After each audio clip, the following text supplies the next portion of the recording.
Sirens, then fire, then 34 crews racing toward a chemical plant in the Negev, wondering what was already in the air. An Iranian missile hit a pesticide factory surrounded by pharmaceutical and fertiliser plants.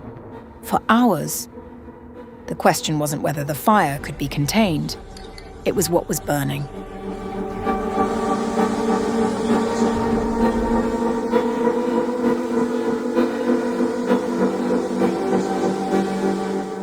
It started with sirens, then came the fire, then the fear of something far worse. An Iranian missile fragment tore into the Makhteshim plant at the Neot Hovav industrial zone in southern Israel, igniting a blaze that sent walls of black smoke across the Negev sky. The plant belongs to ADAMA, a pesticide and crop protection manufacturer owned by the Chinese-controlled Syngenta Group. 34 firefighting crews raced to the scene. What they found when they got there gave everyone pause. Neot Hovav is not an ordinary industrial park. The zone houses dozens of chemical manufacturing facilities, including pesticide, pharmaceutical, and fertiliser plants. The IDF Home Front Command immediately warned civilians near the zone to remain indoors, citing the presence of hazardous materials. Israel's Fire and Rescue Service told the public to stay at least 800 metres away. The concern was not abstract. Firefighting teams worked specifically to seal and contain damaged chemical storage units as flames tore through the facility. Deputy head of the Fire Service's Southern District, Itzik Levy, confirmed the storage containers that caught fire held pesticide. Video released by emergency services showed a building consumed entirely, a large ball of fire rising against the night, with crews fighting to stop the blaze from reaching adjacent plants. Workers from the factory and surrounding facilities were evacuated to protected areas. Roads into the zone were sealed.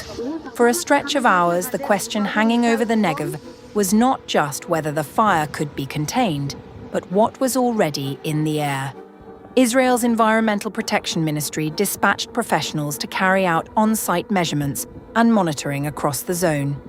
The roads were eventually reopened, and workers were allowed to leave their shelters after the ministry declared the area safe. The strike on Neot Hovav was Iran's sixth missile attack on Israel on March 29th alone. A seventh hit an open area in Beersheba, just 13 kilometers away, shattering windows across roughly 100 homes and lightly injuring 11 people from the shockwave. 20 others were treated for acute anxiety. An eighth attack was intercepted entirely. Iran left no ambiguity about where this was heading. In the early hours of March 30th, senior Iranian official Sayed Majid Musavi posted a stark warning. Retaliation against Iran's infrastructure is underway, with the destruction of strategic industries linked to the American Zionist enemy in the region. Up to this moment, Neot Hovav Chemical Industries, 1 refinery, 2 steel complexes, 2 aluminium mega-complexes. These painful strikes will continue until we see the pain in your eyes. Israel responded with force. The Israeli Air Force struck over 140 targets across western and central Iran on March 29th, hitting ballistic missile storage facilities, launch sites, and air defense systems. The IDF said it had bombed more than 13,000 targets since the war began on February 28th.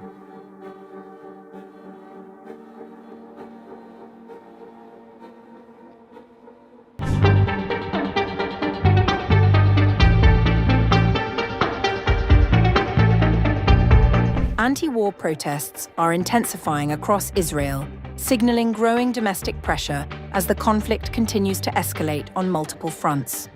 For the first time since the outbreak of the war involving Iran and Lebanon, demonstrators opposing the conflict have joined forces with those protesting against the government's judicial overhaul.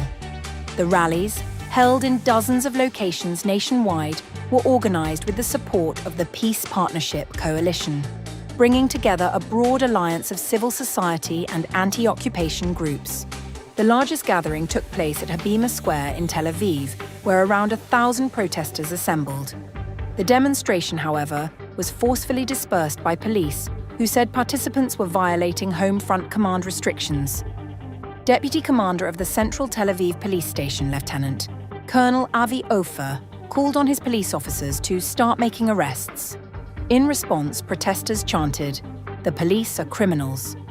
The protest in Tel Aviv marked a notable moment as anti-government activists joined anti-war demonstrators in a unified show of dissent.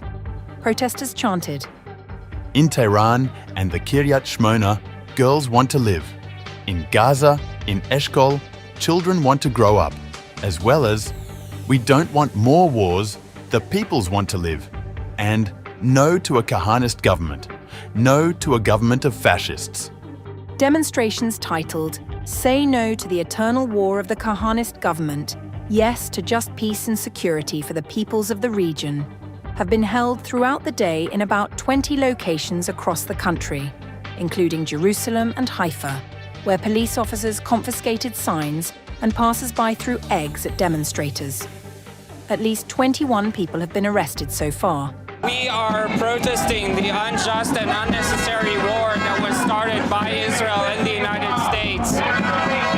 This war has killed thousands of civilians and has injured tens of thousands, if not hundreds of thousands. We are asking for a ceasefire, for an end of the terror in the West Bank. Since the start of the war, the violence in the West Bank has expedited substantially. It was already bad before the start of this Iran-Israel United States war, but it has gone exponentially worse since they have started shooting innocent civilians. Not just the army has started doing that, but even settlers. They were giving guns by this administration. They were given rangers and equipment to take over the West Bank. In northern Israel, residents gathered at Guma Junction to protest the impact of the war on communities near the Lebanese border. The region has been under sustained missile and rocket fire in recent weeks, resulting in casualties and widespread damage. Protesters there voiced frustration at what they described as a lack of adequate protection and attention from national leadership. Protest organizers stated, "The North and all of Israel are once again being abandoned to danger by a failed government. We are being bombed with zero warning, and the coalition is busy taking more power for itself." Banners and chants called for an end to what organizers described as a permanent war and urged a shift towards political solutions and long-term stability. Organizers said the protests were part of a broader movement demanding an end to the conflict, alongside calls for political reform and a renewed focus on peace and security for all communities in the region. They emphasized that civil protest is continuing to expand despite the pressures of wartime conditions. The demonstrations, led in part by former lawmakers and supported by a wide range of civic groups, underline a deepening divide within Israeli society over the conduct of the war and the policies of the government.